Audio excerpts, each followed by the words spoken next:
Hi everybody! Today we're going to be talking about something awesome. You know, you get invited to a lot of things during the holidays. Potlucks, spreads, church outing things. Company parties. Where you have to have something that everybody will eat. Yeah. But you want it to be friendly for you. Exactly. So we've got some ideas today that we think are going to be extremely user-friendly. And delicious to boot. So stick around and see what we're up to.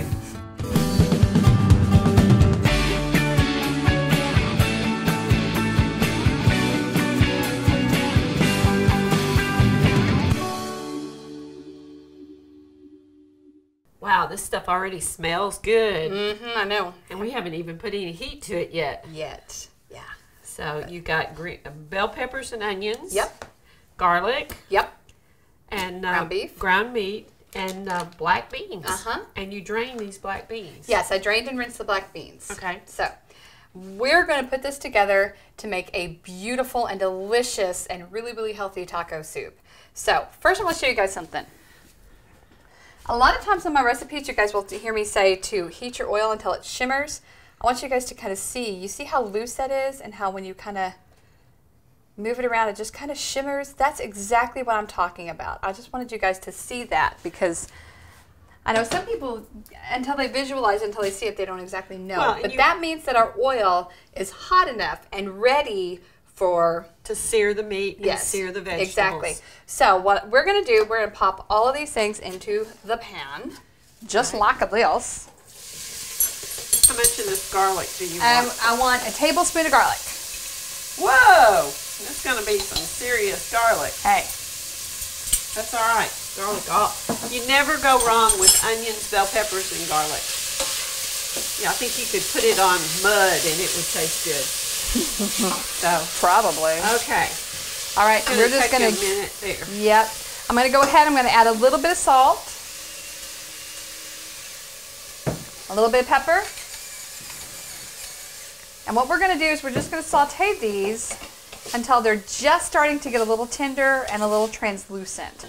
And when we get to that point, I'll bring it over and I'll show you guys what it looks like. But you know, taco soup is one of those things that is just so versatile. It's easy. It is.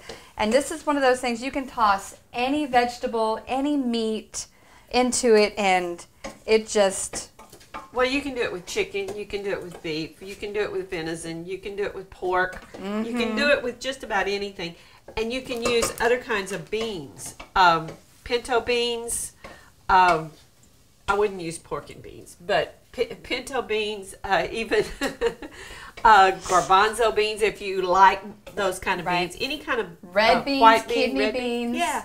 Any of I've them. seen it done with like 4 or 5 different kinds of beans. Green beans, dark beans, pintos, everything. So, and then we're going to add some corn. And we're going to add some broth. I'll show you guys real quick. They're starting to get a little bit translucent and we're starting to get a little tender. We don't want to go all the way because we're fixing to add our meat. And we want them all to get kind of tender and brown at the same time. And you can add any kind of broth you happen to have. If you have beef broth, add beef broth. If you have vegetable, you know, it doesn't matter because you're going to be seasoning it pretty potently. Now, typically I would use beef broth with this, but chicken is what we had on hand, so that's what I'm going to use today. Use what you got, kids. Use what you got. If you learn to substitute things, it makes things taste different so that every time you make it, you get a new product. And that way you can have a lot of variations in your meals rather than having the same thing over and over. Now, I like to put a can of diced tomatoes in mine, but today we're not doing that. And that's another variation on the flavors. Yep, absolutely. You can also use, I've used enchilada sauce in here.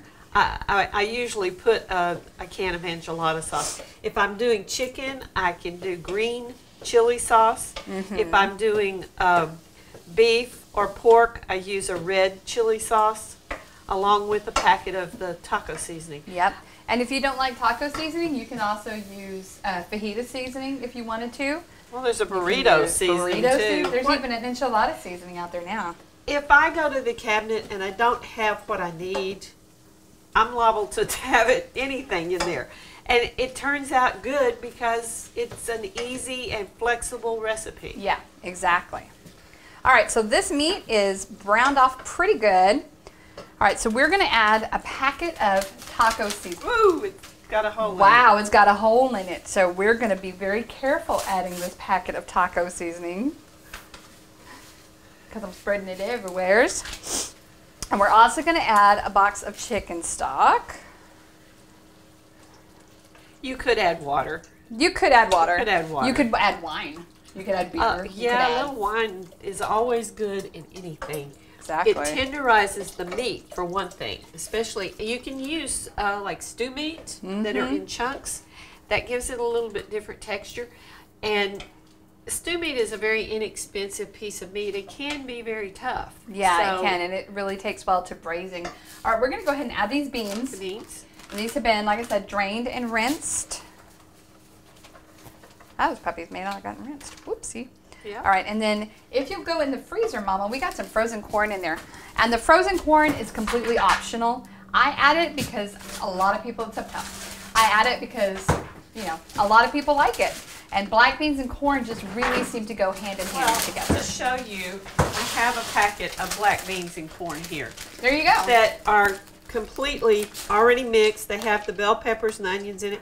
So you wouldn't have to do all the cooking. You could throw the whole packet in. Exactly. So what we're going to do right now is we're going to bring this up to a boil. We're going to put a lid on it and we're going to reduce the heat down to medium low, somewhere around there. And then we're going to let it simmer for about 20 to 25 minutes, kind of stirring it to make sure it doesn't stick to the bottom. Now here in a second, we're going to show you what this beautiful soup looks like. So stick around and we'll be right back. Be right back. Look at our beautiful soup. I know. Isn't that pretty? Smells Look at good the too. corn and the black beans. And I can't wait to taste this. This was so easy to do. And I think a lot of people get a little intimidated by things like soups and stews because of all the chopping involved. But know that anything that we've used here, the vegetables that we've chopped, we've done ahead of time, but you can find them already pre-chopped either in the freezer section or in the produce section of your supermarket. Exactly. And like I said, you can add to, take away, whatever you want to put in it. We discussed putting chorizo in here. Using a I'm little gonna half take a and bite half, because look at maybe. that. I've got a little bit of everything there. Also, we use venison a lot because my husband's a hunter. Yeah, we have a lot of venison. Do half and half venison sausage with venison burger. Exactly. So however you want to do this, breakfast sausage would be great. Chorizo, venison sausage, anything. So just take it and make it your own and enjoy it. Enjoy. Because it's got just enough kick, but if you need a little hot sauce. You can add a little hot sauce, you can add some sour cream, some cheese, and it really is a crowd pleaser. I can't even talk today. But it really is a crowd pleaser. So take it and wow your friends, wow your coworkers, and know that you're making something that's going to impress them, but you can eat as well. So thank you guys so much for joining us. Don't forget to click like and subscribe. And remember, all of our recipes and all of our information can be found on our website, www.7bitesshow.com. So we'll see you guys next time. Thanks a lot. Come back and see what we're up to. Yeah, what she said.